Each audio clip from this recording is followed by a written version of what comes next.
వందనాలమ్మా.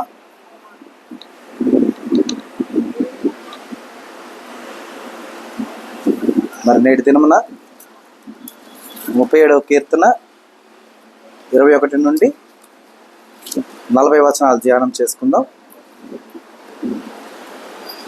భక్తిహీనులు అప్పు చేసి తీర్చక ఎందురు, నీతిమంతులు దాక్షిణ్యం కలిగి ధర్మమిత్తురు. యెహోవా ఆశీర్వాదం నొందిన వారు భూమిని స్వతంత్రించుకుందురు. ఆయన శపించిన వారు నిర్మూలమగుదురు. ఒకని నడత యెహోవా చేతనే స్థిరపరచబడును, వాని ప్రవర్తన చూచి ఆయన ఆనందించును. యెహోవా అతని చేయి పట్టుకొని ఉన్నాడు గనుక అతని నేలను పడినను లేవలేక ఉండడు. నేను చిన్నవాడినై ఉంటిని, ఇప్పుడు ముసలివాడినై ఉన్నాను. అయినను నీతిమంతులు విడువబడుట గాని వారి సంతానము భిక్షమెత్తుట గాని నేను చూచి ఉండలేదు. దినమెల్లా వారు దయాళులై అప్పు ఇచ్చుచుందురు, వారి సంతానపు వారు ఆశీర్వదింపబడుదురు. కీడు చేయుట మాని మేలు చేయుము, అప్పుడు నీవు నిత్యము నిలుచుదువు. ఏలయనగా యెహోవా న్యాయమును ప్రేమించువాడు, ఆయన తన భక్తులను విడువడు. వారన్నిటికీ కాపాడబడుదురు గాని భక్తిహీనుల సంతానము నిర్మూలమగును. నీతిమంతులు భూమిని స్వతంత్రించుకుందురు, వారు దానిలో నిత్యము నివసించెదరు. నీతిమంతుల నోరు జ్ఞానమును గుర్చి వచించును, వారి నాలుక న్యాయమును ప్రకటించును. వారి దేవుని ధర్మశాస్త్రము వారి హృదయంలో ఉన్నది, వారి అడుగులు జారవు. భక్తిహీనులు నీతిమంతుల కొరకు పొంచియుండి వారిని చంపజూతురు. వారి చేతికి యెహోవా నీతిమంతులను అప్పగింపడు. వారు విమర్శకు వచ్చినప్పుడు ఆయన వారిని దోషులుగా ఎంచడు. యెహోవా కొరకు కనిపెట్టుకొని ఉండుము, ఆయన మార్గమును అనుసరించుము. భూమిని స్వతంత్రించుకొనున్నట్లు ఆయన నిన్ను హెచ్చించును. భక్తిహీనులు నిర్మూలముగాక నీవు చూచిదవు. భక్తిహీనుడు ఎంతో ప్రబలయుండుట నేను చూచి ఉంటిని. అది మొలిచిన చోటనే విస్తరించిన చెట్టు వలె వాడు వర్ధిల్లి ఉండెను. అయినను ఒకడు ఆ దారిని పోయి చూడగా వాడు లేకపోయిను.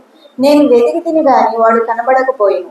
నిర్దోషులను కనిపెట్టుము, యథార్థవంతులను చూడుము. సమాధాన పరుచు వారి సంతతి నిలుచును గాని ఒకడైనను నిలవకుండా అపరాధులు నశించుదురు. భక్తిహీనుల సంతతి నిర్మూలమగును. యెహోవా ఏ నీతిమంతులకు రక్షణ ఆధారం. బాధ కలుగునప్పుడు ఆయనే వారికి ఆశ్రయ దుర్గము. యెహోవా వారికి సహాయుడై వారిని రక్షించును. వారు యెహోవా శరణుజొచ్చి ఉన్నారు గనుక ఆయన భక్తిహీనుల చేతిలో నుంచి వారిని విడిపించి రక్షించును.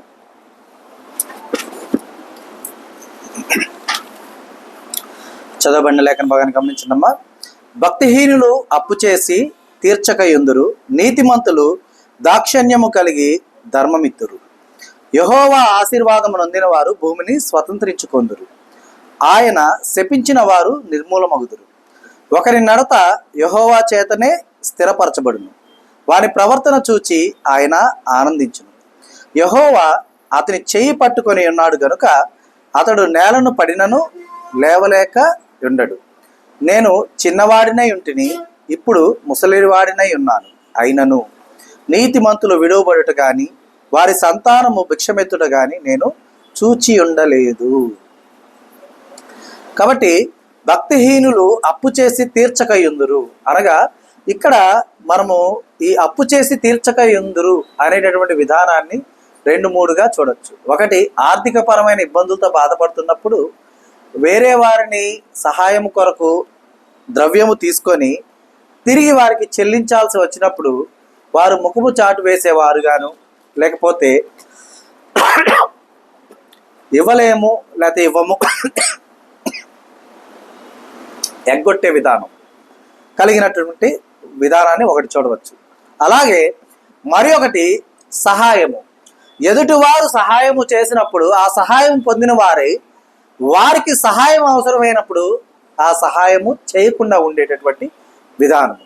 తర్వాత కృతజ్ఞతను కలిగి ఉండకుండా ఉండటం, అంటే మేలు చేసినటువంటి వారి ఎడల కృతజ్ఞత లేకుండా ఉండే విధానం. అంటే అప్పు చేసి తీర్చక యుందురు.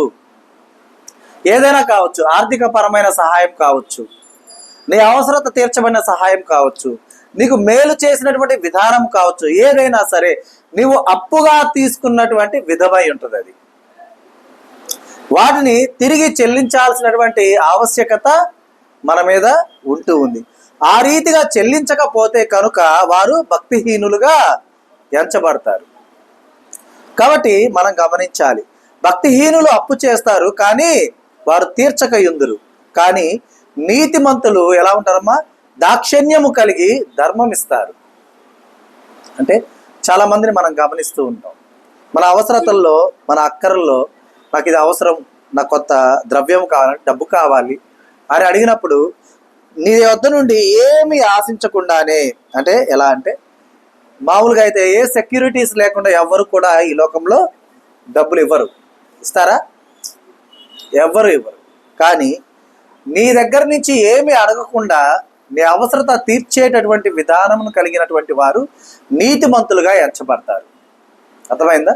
కాబట్టి ఆ రీతిగా ధర్మం ఇచ్చేటటువంటి వారుగా వారు ఖ్యాతి గడిస్తారనమాట.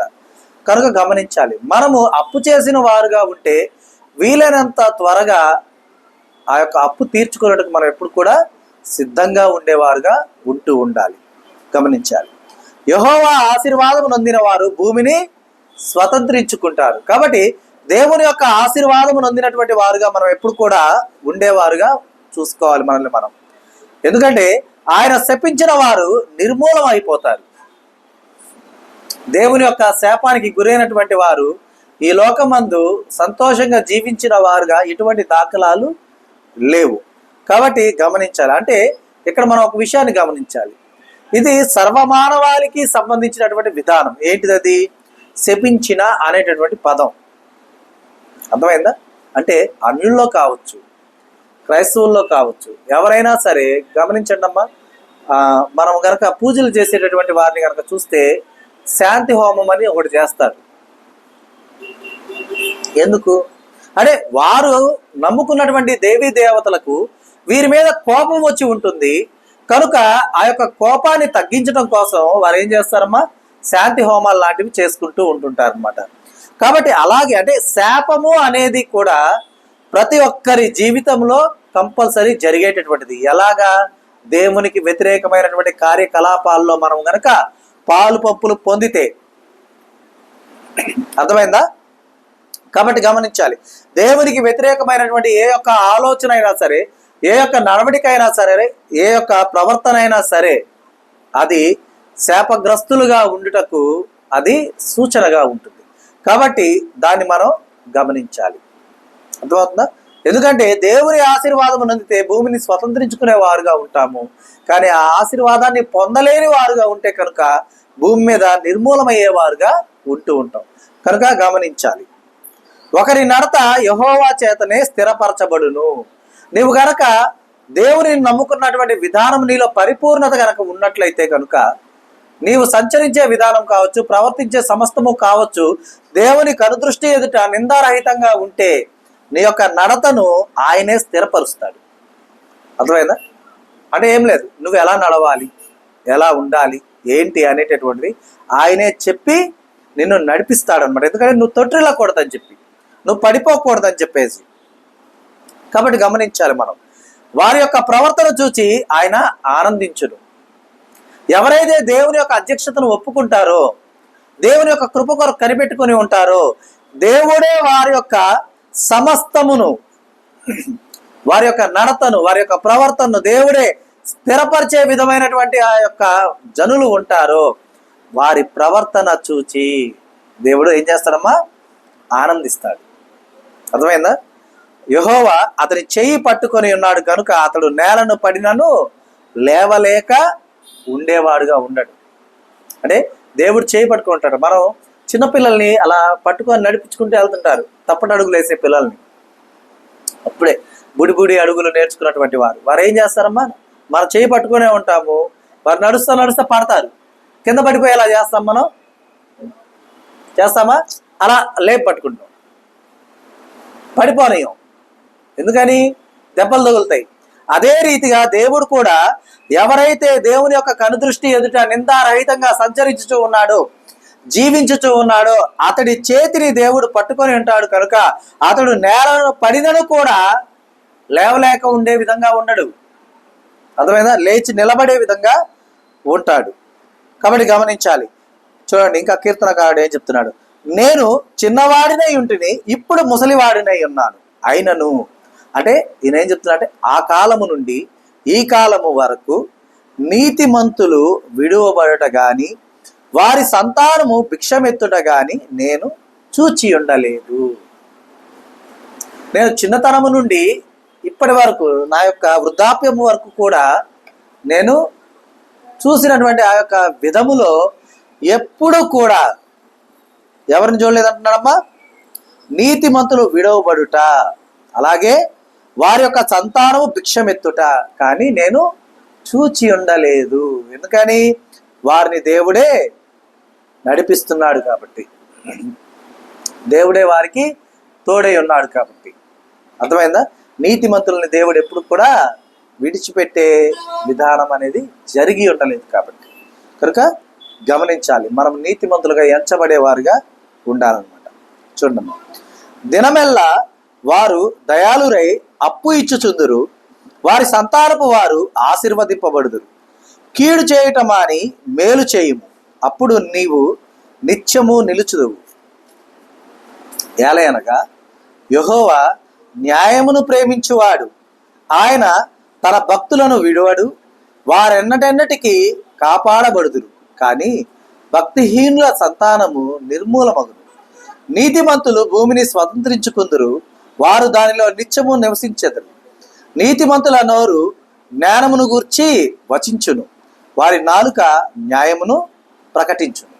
కనుక మనం గమనించాలి, దినమెల్లా వారు దయాళురై అంటే నీతిమంతులు ఎవరైతే దేవుడు వారి చేయి పట్టి నడిపిస్తూ ఉన్నాడో, ఎవరైతే దేవుని చేత వారి యొక్క నడతను స్థిరపరుచుకుంటూ ఉన్నారో, ఎవరైతే దేవుని యొక్క కృపను పొందుకొని ఉన్నారో అటువంటి వారు ఎలా ఉంటారమ్మా?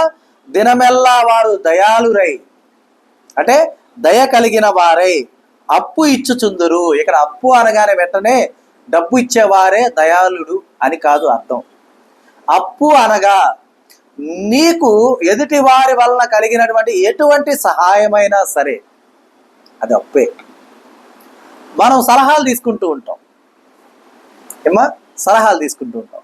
ఒకరిచ్చిన సలహా మంచిదై ఉందనుకోండి, మనం తీసుకొని ఆ యొక్క సలహా వల్ల లాభం పొందామనుకోండి, మంచి సలహా అయి ఉందనుకోండి, అది కూడా నీవు అప్పు తీసుకున్నట్టే. అని తిరిగి వారికి ఏమి ఇవ్వాలి? ఇప్పుడు అప్పు చెల్లించాలి. అంటే వారి ఆపద సమయంలో సరైన యోచన వారికి వచ్చే విధంగా నీవు చక్కటి సలహా ఇచ్చుటకు సిద్ధంగా ఉండాలి. మనం ఈ పదాన్ని వింటూ ఉంటాం, శ్రేయోభిలాషి శ్రేయోభిలాషి అని. అవునా? అంటే దాని అర్థం ఏంటి? శ్రేయస్సు కోరేటటువంటి వారు, ఎదుటివారి శ్రేయస్సును అభిలాషించేవారు. అర్థమైందా? అలాగా నీకు మాట సహాయం చేసిన వారు అవ్వచ్చు, నీకు నీ అవసరత తీర్చబడినటువంటి వారు కావచ్చు, నీకు ద్రవ్యమునే అప్పుగా ఇచ్చిన వారు కావచ్చు, నీ కష్టకాలంలో నీకు షెల్టర్ ఇచ్చిన వారు కావచ్చు. ఎవరైనా సరే వారికి నీవు రుణగ్రస్తుడివే. అర్థమైందా? కాబట్టి అప్పు ఇచ్చుదురు అన్నటువంటి విధానములో కేవలం డబ్బుని మాత్రమే ముడిపెట్టడం కాదు, నీ యొక్క అవసరత, నీకు అవసరమైనటువంటి ఆలోచన, నీకు అందించే జ్ఞానం. అందుకే గమనించండి, స్టూడెంట్స్ టీచర్ దగ్గర పాఠాలు నేర్చుకుంటారు. వారు ఉన్నతమైన స్థితికి వెళ్ళే వరకు ఒక్కొక్క దశలో ఒక్కొక్కరు ఉంటారు. ఒకటి ఎల్కేజీ నుంచి 10th వరకు చూసుకుంటే టీచర్స్ ఉంటారు ఏమ్మా, ఇంటర్ నుంచి డిగ్రీ వరకు చూసుకుంటే లెక్చరర్స్ ఉంటారు, పీజీ నుంచి చూసుకుంటే ప్రొఫెసర్స్ ఉంటారు. అవునా? అంటే వీరి యొక్క విధానము, వారి యొక్క ఆ స్టేటస్ని పేరు మాత్రమే మారింది, కానీ వారంతా ఏం చేస్తున్నారు? జ్ఞానాన్ని బోధిస్తూ ఉంటారు. ఇక్కడ స్కూల్లో 2 విధానాలైనటువంటి పిల్లలు ఉంటారు. ఒకటి బాగా చదువుకునే వారు ఉంటారు, మరొకరు అస్సలు చదవని వారు ఉంటారు, మూర్ఖులు ఉంటారు. అంటే నాకు చదువు అవసరం లేదనేవారు ఒకరు ఉంటారు. బాగా చదివి ఉన్నతమైన స్థితిలో ఉన్నటువంటి వారు తన గురువుని ఎప్పుడు కూడా మర్చిపోరు. ఎందుకని? తనకి రుణపడి ఉన్నాడు కాబట్టి. ఎందుకంటే తన గురువు దగ్గర నుండి ఆ యొక్క జ్ఞానమును అప్పుగా తీసుకున్నాడు కాబట్టి. అందుకే చదువు చెప్పినటువంటి గురువులకు ఇచ్చినటువంటి విలువ ఇంకొకరికి ఎవరు కూడా ఇవ్వరు. అర్థమైందా? కనుక ఆ యొక్క విధానము, అప్పు ఇచ్చుట అంటే కేవలం డబ్బనే కాదు, నీవు ఎదుటివానికి చేసేటటువంటి వారి అవసరతకు సంబంధించిన ప్రతి సహాయము కూడా అప్పుతో సమానమై ఉంటుంది. కాబట్టి గమనించాలి. చూడమ్మా, అలాగున ఉన్నవారు అంటే ఎప్పుడు కూడా ఎదుటి వారికి సహాయాన్ని అందించడానికి సిద్ధంగా ఉన్నటువంటి వారి యొక్క సంతానపు వారు ఎలా ఉంటారమ్మా? ఆశీర్వదింపబడతారు. కీడు చేయటం మాని మేలు చేయుము, అప్పుడు నీవు నిత్యము నిలుచుదువు. ఎదుటివారికి కీడు చేయాలి కీడు చేయాలి కీడు చేయాలనే ఆలోచన ఉండకూడదు. ఎదుటివారిని కీడే చేయి ఉండొచ్చు, కానీ నీవు మాత్రం వారికి మేలు మాత్రమే చేసే విధంగా ఉండాలి. అర్థమవుతుందా? కాబట్టి అందుకే దేవుడు అంటూ ఉన్నాడు ఏమని, కీడు చేయుట మాని మేలు చేయము, అప్పుడు నీవు నిత్యము నిలుచుదువు. అర్థమవుతుందా? మనం ఎప్పుడైతే ఎదుటి వారికి మేలు చేయాలని మనం ఆలోచిస్తూ ఉంటామో అప్పుడు నువ్వు ఎలా ఉంటావమ్మా? నిత్యము నిలిచి ఉంటావు. ఎందుకంటే దేవుడు నీకు తోడై ఉంటాడు కాబట్టి. చూడండి, ఏలయనగా యెహోవా న్యాయమును ప్రేమించువాడు, ఆయన తన భక్తులను విడువడు, వారెన్నటెన్నటికీ కాపాడబడుదురు. కానీ భక్తిహీనుల సంతానము ఏమవుతుందమ్మా? నిర్మూలమైపోతుంది.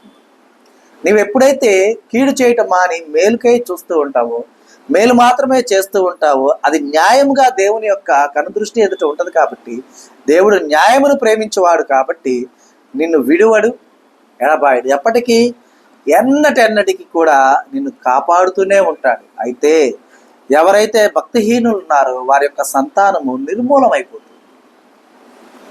అర్థమైందా? లేకుండా పోతుంది అనమాట. ఉనికి కూడా వినిపించకుండా పోతుంది. కనుక గమనించాలి, నీతిమంతులు భూమిని స్వతంత్రించుకుందురు, వారు దానిలో నిత్యము నివసించరు. నువ్వు నీతిమంతుడుగా ఉన్న ఎడల నువ్వేం చేస్తావమ్మా? భూమిని స్వతంత్రించుకుంటావు. దానిలో నిత్యము ఎలా ఉంటావు? నివసిస్తూ ఉంటావు, సంతోషంగా ఉంటావు. నీతిమంతుల నోరు జ్ఞానమును గూర్చి వచించును, నువ్వేనా? వారి నాలుక న్యాయమును ప్రకటించును. అంటే నీతిమంతులైన వారు ఏం చేస్తారమ్మా? జ్ఞానమును గురించి, అంటే జ్ఞానపు మాటలు మాట్లాడతారు. అలాగే వారి నాలుక ఎలా ఉంటుంది? న్యాయంగా ప్రవర్తిస్తుంటుంది, న్యాయాన్ని మాత్రమే ప్రకటిస్తూ ఉంటుంది. అర్థమైందా? నేను చెప్పే తీర్పులో నాకు అన్యాయం జరుగుతుంది అనుకోండి, అది ఎదుటి వారికి న్యాయమై ఉంది.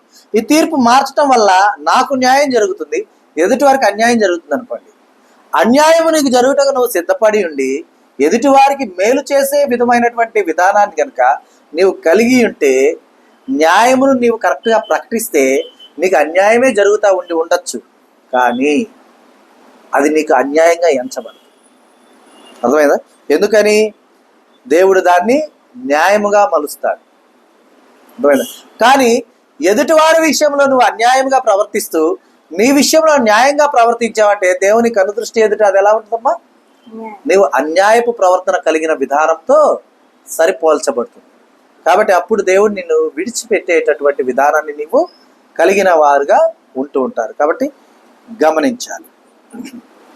చూడమ్మా, వారి దేవుని ధర్మశాస్త్రము వారి హృదయములో ఉన్నది, వారి అడుగులు జారవు. భక్తిహీనులు నీతిమంతుల కొరకు పొంచి ఉండి వారిని చంపజూతురు. వారి చేతికి యెహోవా నీతిమంతులను అప్పగింపడు. వారు విమర్శకు వచ్చినప్పుడు ఆయన వారిని దోషులుగా ఎంచడు. యెహోవా కొరకు కనిపెట్టుకొని ఉండుము, ఆయన మార్గము అనుసరించుము. భూమిని స్వతంత్రించుకొనున్నట్లు ఆయన నిన్ను హెచ్చించును. భక్తిహీనులు నిర్మూలము కాగా నీవు చూచెదవు. భక్తిహీనుడు ఎంతో ప్రబలియుండుట నేను చూచి ఉంటిని. అది మొలిచిన చోటునే విస్తరించిన చెట్టు వలె వాడు వర్ధిల్లి ఉండెను. మరి మనం గనక గమనిస్తే ఎవరైతే నీతిమంతులుగా ఉంటారో వారి యొక్క హృదయంలో ఏముంటాయమ్మా? దేవుని యొక్క ధర్మశాస్త్రము ఎప్పుడు కూడా వారి హృదయంలో ఉంటూ ఉంటుంది అనమాట. కనుక వారి యొక్క అడుగులు ఏం కావు? జారవు. అంటే వారు పడిపోరు అని అర్థం. ఈ లోకంలో ఎదుటి వారిని మభ్యపెట్టేటటువంటి వారు అనేకులు ఉంటుంటారు. అర్థమైందా? అలాంటి వారి యొక్క వలలో నువ్వు చిక్కుబడవు. ఆ రీతిగా దేవుడు నిన్ను తప్పించే విధంగా ఉంటాడు.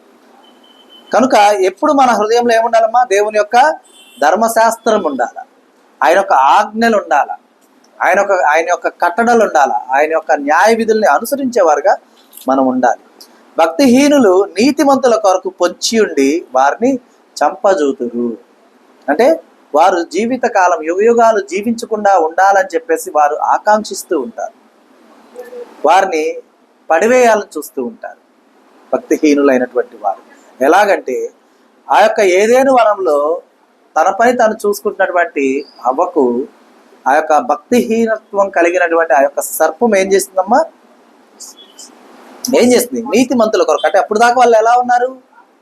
నీతిమంతులుగా ఉన్నారు కాబట్టి వారి కొరకు పొంచి ఉండి అదును చూసి వారిని చంపివేయలేదా? చంపివేయటం అంటే ఏమీ లేదు, మరణాన్ని వారికి ఇచ్చిందా ఇవ్వలేదా? వచ్చేలా చేస్తుందా లేదా? అవునా కదా? కాబట్టి మనం చాలా జాగ్రత్తగా ఉండాలి. దేవునికి మనల్ని దూరం చేసేటటువంటి విషయాలు మన కళ్ళ ముందు దేవునికి అనుకూలమైనవిగా కనపడవచ్చు, కానీ దాన్ని విశ్లేషించాలి మొదట. అర్థమైందా? విశ్లేషించిన తర్వాతనే నిర్ణయం తీసుకోవాలా. నిర్ణయం తీసుకోవడానికి ముందుగా దాని ఫలితాన్ని మనం ఆలోచించాలి. ఆ యొక్క ఫలితం ఎలా ఉండాలి? దేవునికి మనల్ని దగ్గర చేసే విధంగా ఉండాలి. అలా కాకుండా దూరంగా చేసే విధానంగా ఉంటే కనుక ఆ యొక్క క్రియను మనము విడిచిపెట్టుట మనకు శ్రేయస్కరమై ఉంటుంది. కాబట్టి గమనించాలి. చూడండి, ఎప్పుడైతే మనం నీతిమంతులుగా ఉంటామో మనల్ని దేవుడు వారి చేతికి అప్పగించాడు. అంటే ఇక్కడ మనము నీతిమంతులుగా ఉండాలి అంటే వారు అడిగిన ప్రతిదానికి మనం సమాధానం చెప్పే విధంగా ఉండకూడదు.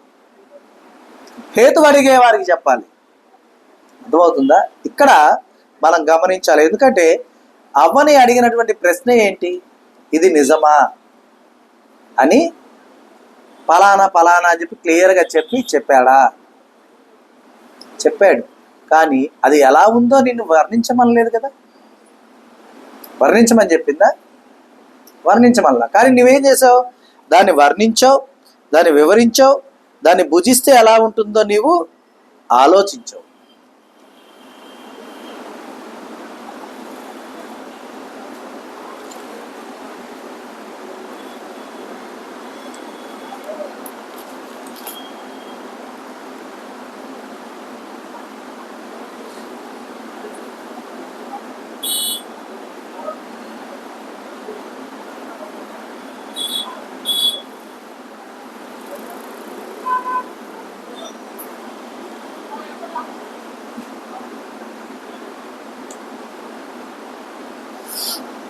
ఫుల్ అన్ని కట్టేపోతుందమ్మా.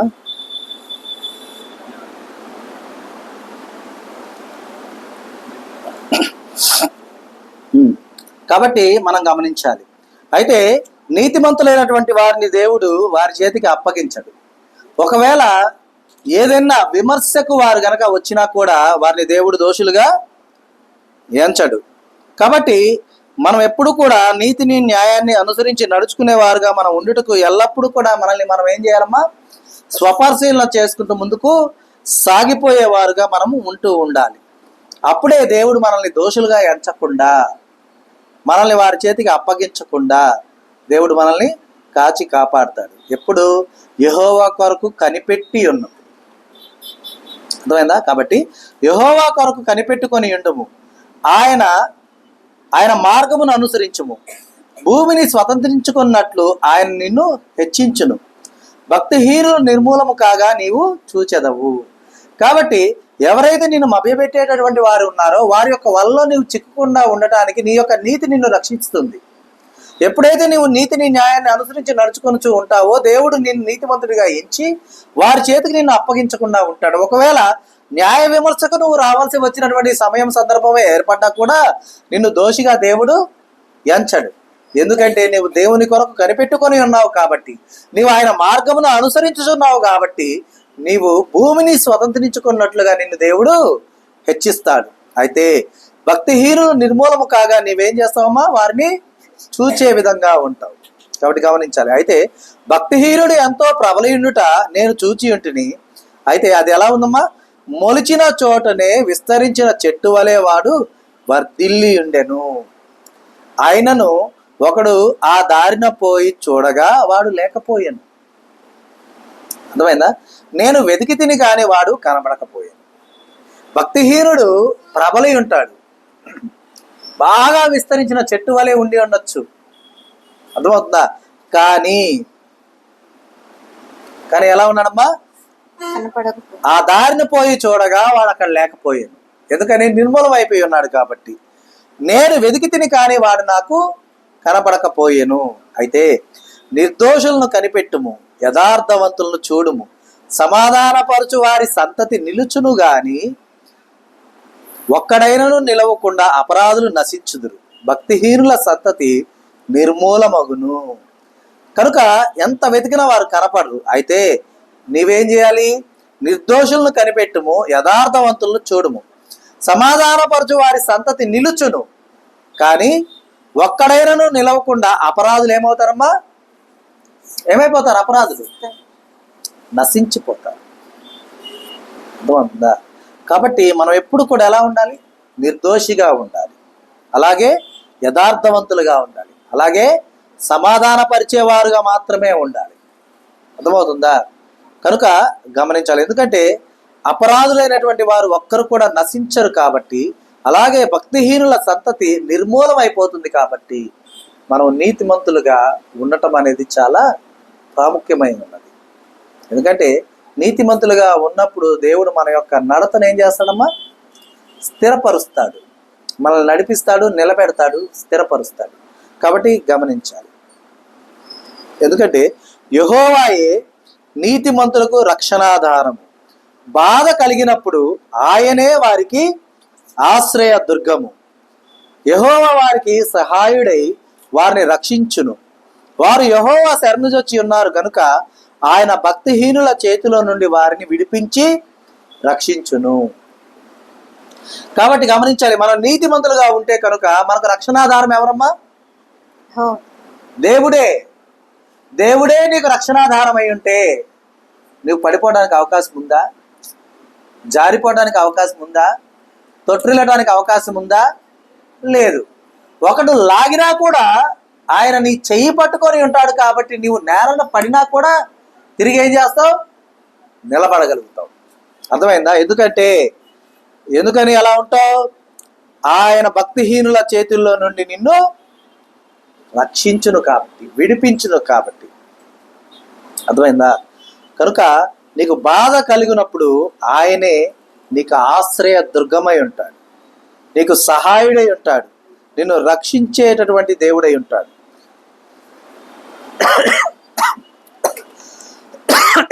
కాబట్టి దేవుని శరణుజొచ్చేవారుగా మనం ఉంటే, అంటే ఏం లేదు, అయ్యా నాకు నీవు తప్ప ఈ లోకమందు రక్షణాధారము లేదు, ఆశ్రయ దుర్గము లేదు, స్నేహితుడు లేడు, సహాయకుడు లేడు, నన్ను నడిపించేటటువంటి గురువు లేడు అని కనుక నువ్వు ఆయన మీద ఆధారపడగలిగితే ఆయన నీకు తోడై ఉండి నీకు సహాయం అందించి భక్తిహీనుల చేతిలో నుండి నిన్ను రక్షించి విడిపించి సంరక్షించే గొప్ప దేవుడు. కాబట్టి ఆయన ఎప్పుడు కూడా విడువక ఎడబాయక మనము కూడా ఆయన అనుసరించేవారుగా ఉండుటకు ఎప్పుడు మనము సిద్ధపడిన వారుగా ఉంటూ ఆయనలో ఎదిగి ఫలించాలి.